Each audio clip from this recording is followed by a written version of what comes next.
Hey guys, welcome back. So today what I'm going to be doing is a tank lift and a wire tuck. Basically what this is going to do is clean up some of these wires through here and make it look a bit more sleeker. This is something that anyone can pretty much do from the comfort of their own home, so there ain't nothing to it but to do it. Let's go. Some of the tools you're going to need for this is just some basic hand tools, a couple of rolls of electrical tape and the actual tank risers themselves. I'll throw a link in the description of those, so if you want to grab some and give this a crack yourself, you can. First thing you're going to want to do is undo this bolt here on the fuel tank and undo this nut on the other side.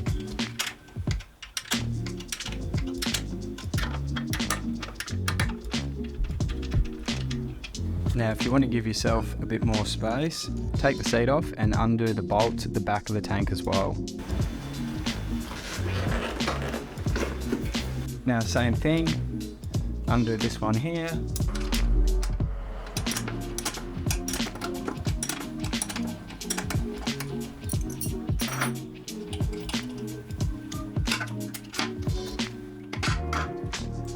There you have it. Tank is now free. Chop something underneath just like that, so you've got a heap more room to work with. Before we get into the electrical side of it, what you're going to want to do is find your main fuse and take that one out. So now what we're going to do is take these black panels off from either side, then we can start unplugging all the wires. So you just cut all these zip ties.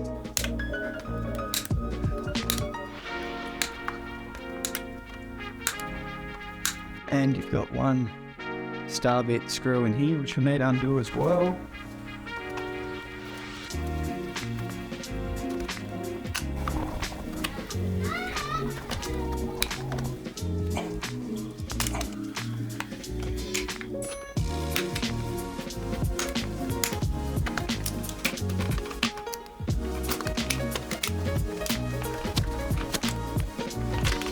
There you go.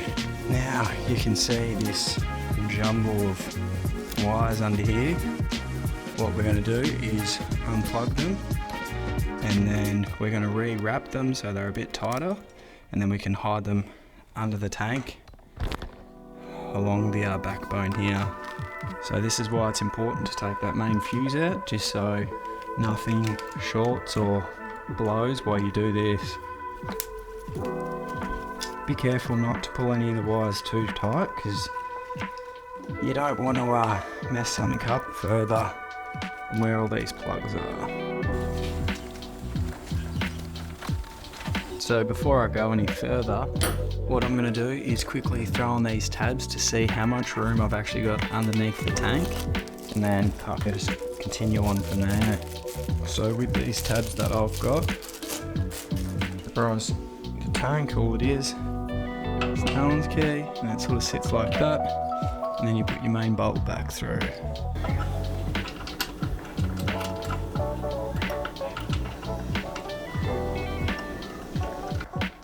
Now I'm just going to do them up loosely so they've still got a bit of room to play.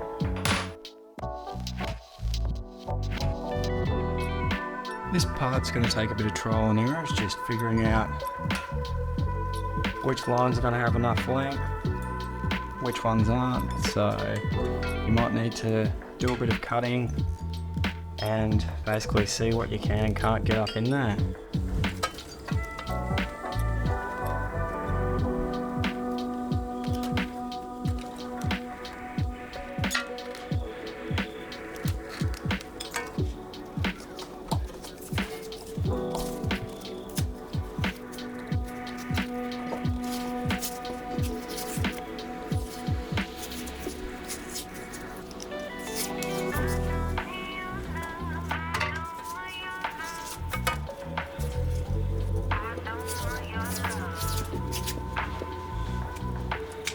Now, it's just a matter of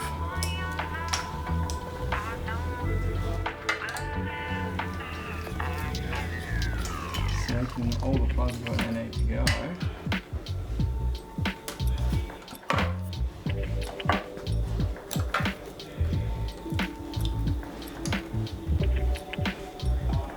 So after playing around with it for probably an hour, I've realised I'm probably going to have to go a 2-inch lift just to fit all the plugs and stuff, so I'll get that in and continue on, I guess. So this is how the wiring harness looks at the moment. Because the previous owners cut and shut a few of these wires, that's sort of the best I'm going to be able to get that. Now I did try and do a dry fit and I realised I didn't have enough space under the tank, so I ended up going with the 2-inch risers. All that's left is to tuck all the wires along the backbone and put the new risers on and see how it all fits.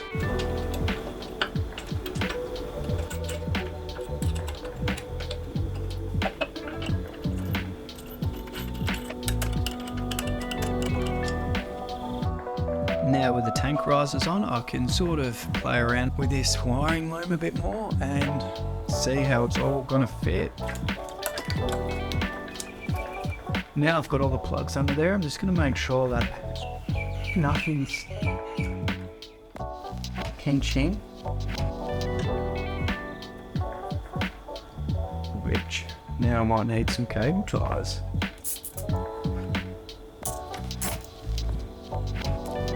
So it's a bit hard to see, but I've got the main wiring loom running up the spine.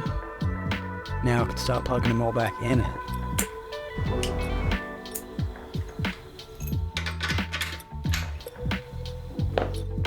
Now once you put that tank bolt back in, you want to just double check underneath to make sure nothing's pinched. Everything's going to connect back up like that coil pack. It's all sitting fairly flush, which looks like it is. You want to make sure that your throttle cables are running back through that bracket there so they don't get pinched on anything.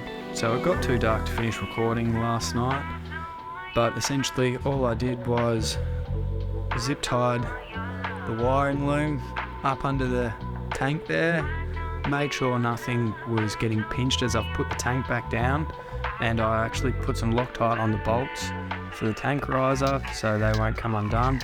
In a future video I'll move the ignition switch and the coil pack over to the other side using the engine mounts. And if that's something you want to see, make sure you hit the like and subscribe button so you don't miss when it comes out. Thanks.